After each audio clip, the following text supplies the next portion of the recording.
Hello students, आइए अपना jurisprudence का लेक्चर कंटिन्यू करते हैं। और जूरिस्प्रूडेंस के लेक्चर में हमारा जो टॉपिक चल रहा था वो चल रहा था डेफिनेशंस ऑफ जूरिस्प्रूडेंस।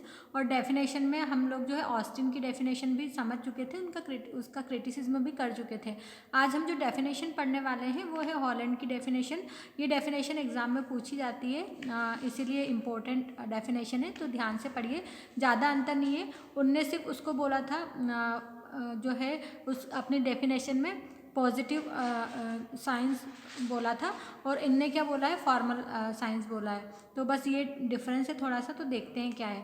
तो हॉलैंड के हिसाब से या हॉलैंड के अकॉर्डिंग, हॉलैंड महोदय के अकॉर्डिंग अगर अपन देखें तो उनके हिसाब से jurisprudence mean the formal science of positive law. इनने क्या लगा दिया, सिर्फ एक वर्ड जोड़ दिया आगे, फॉर्मल वर्ड। ठीक है, उनने सिर्फ क्या बोला था, साइंस ऑफ पॉजिटिव लॉ, और इनने क्या उसी साइंस ऑफ पॉजिटिव लॉ जो शब्द है उसके आगे हॉलैंड महोदय ने अपना एक वर्ड जोड़ दिया, फॉर्मल।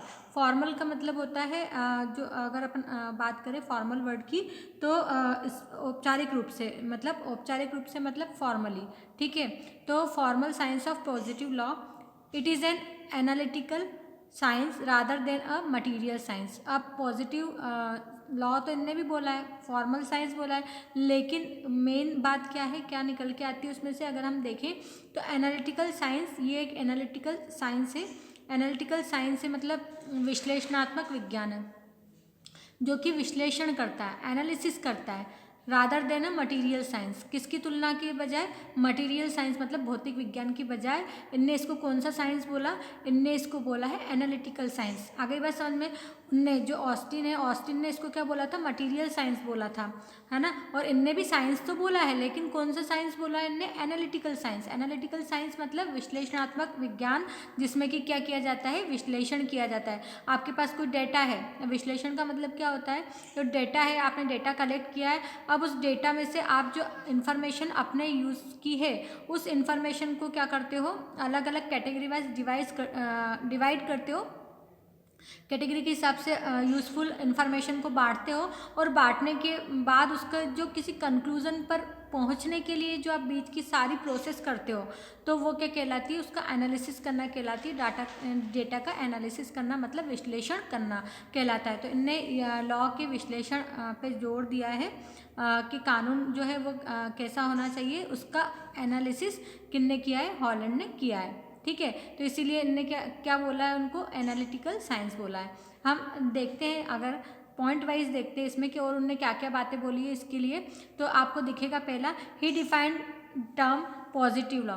इनने भी क्या टर्म डिफाइन किए, पॉजिटिव लॉ ही डिफाइन किए। मतलब पॉजिटिव लॉ का मतलब होता है सकारात्मक कानून या निश्चयात्मक कानून। ठीक है, निश्चयात्मक भी बोल सकते हो आप। He said that positive law means the general rule of external human action. मतलब इनने क्या बोला, पॉजिटिव लॉ का मतलब बताया इनने कि पॉजिटिव लॉ का मतलब क्या होता है। तो पॉजिटिव लॉ का मतलब इनने बताया कि जनरल रूल्स मतलब जो सामान्य नियम है, जनरल रूल्स मतलब जो सामान्य नियम है किसके, of external human action. Human action मतलब मानव के जो व्यवहार है, बाहरी मानव का व्यवहार, जैसे अपन जो भी बाहरी कर रहे हैं, इंटरनल भी हो सकता है एक्शन और एक्सटर्नल भी हो सकता है। तो इनने एक्सटर्नल फॉर्म की बात की, इंटरनल में इमोशनल आ जाएगा, आपका इमोशंस आ जाएगा, आपकी फीलिंग आ जाएगी, ये सब चीज़ें आएगी। और एक्सटर्नल में इनने लिया है जो बाहरी रूप से दिख रहा है। जैसे अभी मैं आप लोगों को लेक्चर डिलीवर कर रही हूँ, तो आप लोगों को मेरे एक्शन से दिखाई दे रहा है कि मैं किस तरीके से आप लोगों को समझा रही हूँ, या मैं क्या करते हुए आप लोगों को पढ़ा रही हूँ।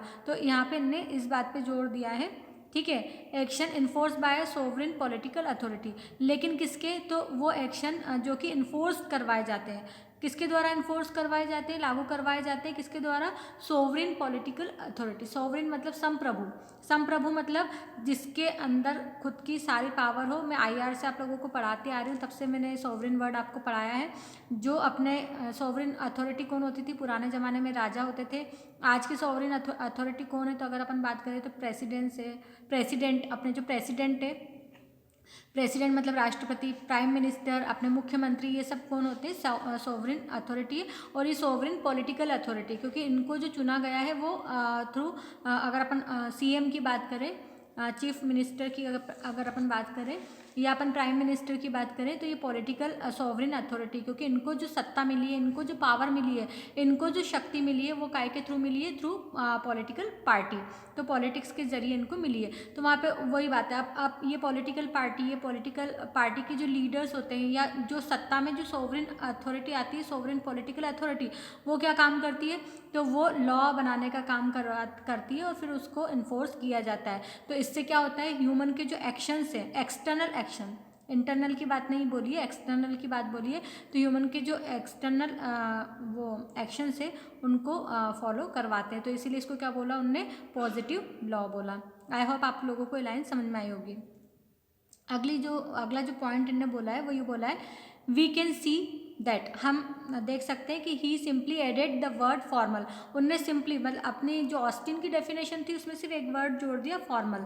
ठीक है, इन ऑस्टिन डेफिनेशन, वही जो अभी मैंने बोला, फॉर्मल हियर मीन्स, मतलब उनने जो फॉर्मल बोला है यहाँ पे उसका मतलब ये है that we study only the form and not the essence. मतलब उनने बोला कि हम यहाँ पे जो स्टडी कर रहे हैं वो किस चीज़ की स्टडी कर रहे हैं, फॉर्म की स्टडी कर रहे हैं, मतलब रूप की स्टडी कर रहे हैं कि जूरिस्प्रूडेंस का जो रूप है वो कैसा है।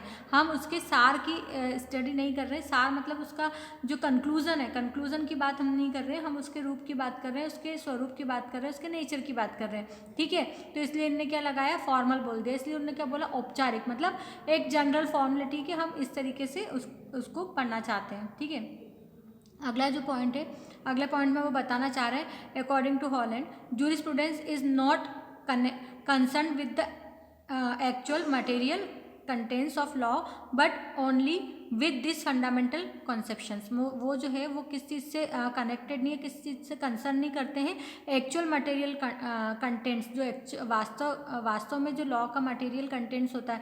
जैसे अपन जो आईपीसी पढ़ रहे हो, आप सीआरपीसी पढ़ते हो, आप कोई सा भी लॉ पढ़ते हो, तो उसमें जो कंटेंट दिए रहते हैं वो एक्चुअल मटेरियल होता है जो कि लॉ से रिलेट करता है। तो उनने बोला कि जूरिस्प्रूडेंस जो है वो एक्चुअल मटेरियल नहीं है लॉ का, बिल्कुल सही बात बोली उनने। लेकिन उसके जो लॉ के जो फंडामेंटल कॉन्सेप्ट है, जो बेसिक कॉन्सेप्ट है, जो बेसिक मतलब आधारभूत जो अवधारणा है लॉ की, विधि की, वो कायम में देखने को मिलती है हमको, वो जूरिस्प्रूडेंस के थ्रू देखने को मिलती है। तो बिल्कुल यहाँ पे इन्होंने बात सही बोली है। Therefore jurisprudence is a formal science, इसीलिए उनने बोला है कि इसी कारण से जो जूरिस्प्रूडेंस है वो फॉर्मल साइंस है। तो आप लोगों को आई होप समझ में आ गया होगा कि उन्होंने फॉर्मल साइंस क्यों बोला, क्योंकि ये लॉ के जो रूल्स हैं या जो मटेरियल कंटेंट्स है उसकी बात नहीं करता है, ये उसके फंडामेंटल कॉन्सेप्ट की बात करता है। अब चूंकि फंडामेंटल कॉन्सेप्ट की बात यहाँ पे हो रही है, इसीलिए उन्होंने फॉर्मल वर्ड का यूज़ किया है। अब हम देखते हैं अगला जो पॉइंट है इसमें, वो ये है, Holland said that jurisprudence is a science because, अब उनने साइंस, अभी अपन ने फॉर्मल वर्ड की बात करी, अब हम बात कर रहे हैं साइंस की। तो jurisprudence is a science because, अब ये साइंस क्यों है, साइंस बोलने के पीछे का भी रीज़न बता रहे हैं, because it is a systematise and properly coordinated knowledge. 3 word बोले इनने, 3 भारी भरकम वर्ड बोले, ध्यान दीजिएगा। सिस्टमेटाइज मतलब सिस्टमेटिक, मतलब व्यवस्थित स्टडी है, व्यवस्थित अध्ययन है, स्टडी मतलब अध्ययन। प्रॉपरली, प्रॉपर का मतलब ये होता है कि सही तरीके से, व्यवस्थित फॉर्म में। और कोऑर्डिनेटेड मतलब कोऑर्डिनेट करके, मतलब सबका संबंध बता के, सबका रिलेशन एक साथ करके, और इन सब बातों का नॉलेज है jurisprudence of the subject of intellectual inquiry. Intellectual मतलब बौद्धिक की बात आ रही है यहाँ पे, दिमाग की बात आ रही है। इंक्वायरी जो कि कैसे आता है, आप जब अपने इंटेलेक्चुअल, अपने दिमाग का उपयोग करते हो, समझते हो, और समझने के बाद जब आप किसी कंक्लूजन पर पहुँचते हो सिस्टमेटिक स्टडी करने के बाद, तो इसीलिए जो है उन्होंने साइंस बोला है। क्योंकि साइंस में क्या होता है, साइंस का नियम यही है, साइंस सब्जेक्ट में सिस्टमेटिक स्टडी होती है किसी भी पर्टिकुलर चीज़ की, इसीलिए उसको साइंस बोला जाता है। क्योंकि तभी हम किसी कंक्लूजन पर पहुंचते हैं, और कंक्लूजन पर पहुंचने के लिए सिस्टमेटिक स्टडी करना, और फिर उसके बाद जो है उसका पूरा जो कंपैरिजन है वो करना, और इसके बाद रिजल्ट क्या आ रहा है, पॉजिटिव रिजल्ट आ रहा है, नेगेटिव रिजल्ट आ रहा है, ये देखना, देन कंक्लूजन निकालना कि हाँ हम सक्सेस हैं या नहीं है। तो ये सारी चीज़ें काय में इंक्लूड होती है, सारी चीज़ें साइंस में इंक्लूड होती है। तो इसीलिए उन्होंने इसको क्या बोला, साइंस बोला। द टर्म पॉजिटिव लॉ, अब इनने क्या बोला, पॉजिटिव वर्ड भी यूज़ किया है। तो the term positive law confines the inquiry to this social relation which are regulated by the rules imposed by the state and enforced by the courts of law। मतलब अब इन्होंने positive law इसीलिए बोला, positive word का use इसलिए किया कि जो स्टेट है वो क्या बनाती है, लॉ बनाती है और उसको इन्फोर्स कौन करवाता है, कोर्ट इन्फोर्स करवाती है। तो अभी भी यही हो रहा है वर्तमान समय में, तो इसीलिए उनने इस तरह की बात कही है। ठीक है, therefore it is a formal science of positive law. तो इसीलिए हम बोल सकते हैं इसको एक लाइन में कि ये क्या है, formal science of positive law है। Formal science of positive law मतलब सुस्पष्ट विधि का औपचारिक विज्ञान। हिंदी में इसको क्या बोलते हैं, सुस्पष्ट विधि का औपचारिक विज्ञान। फॉर्मल मतलब जो होता है औपचारिक होता है, साइंस मतलब विज्ञान होता है, पॉजिटिव मतलब सुस्पष्ट भी बोल सकते हो, निश्चयात्मक भी बोल सकते हो। ठीक है, और लॉ मतलब विधि। अगला पॉइंट जो लिया है वो ये है, formal as an prefix indicates. जो फॉर्मल वर्ड है वो इनने एज अ प्रीफिक्स लिया है, बिल्कुल आगे ही लगाया है। सफिक्स पीछे लगते हैं वर्ड के और प्रीफिक्स जो है वो आगे लगते हैं। तो ये यहाँ पे उसी की बात हो रही है, that the science deals only with the purpose, methods and ideas. इनने बताया कि जो साइंस है, सिर्फ साइंस अगर लेते अपन तो साइंस किसके साथ डील करता है, पर्पस मतलब कि हम कोई इंक्वायरी कर रहे हैं या हम कोई रिसर्च कर रहे हैं तो उस इंक्वायरी या उस रिसर्च के पीछे का पर्पस क्या है, मतलब मोटिव क्या है। फिर उसके मेथड के हम किस तरीके से जो है अपनी रिसर्च को करेंगे या किस तरीके से हम अपनी इंक्वायरी को करेंगे, उसका मेथड एंड आइडिया, और उसमें क्या क्या आइडियाज़ हो सकते हैं, नया कोई कौन सा आइडिया हो सकता है। तो ये सारी चीज़ें काहे में आती है, फॉर्मल उसमें साइंस में आती है।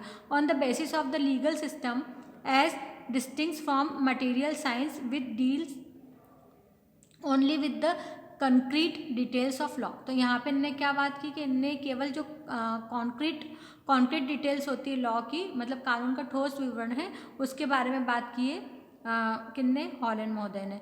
तो ये सब उनने बताया है कि उनने जो इसको फॉर्मल साइंस बोला है, formal science of positive law, तो उसके पीछे के बोलने के इनने तर्क बताया, लॉजिक बताया कि किन कारणों से, किन तर्कों से इनने ऐसी बात कही है।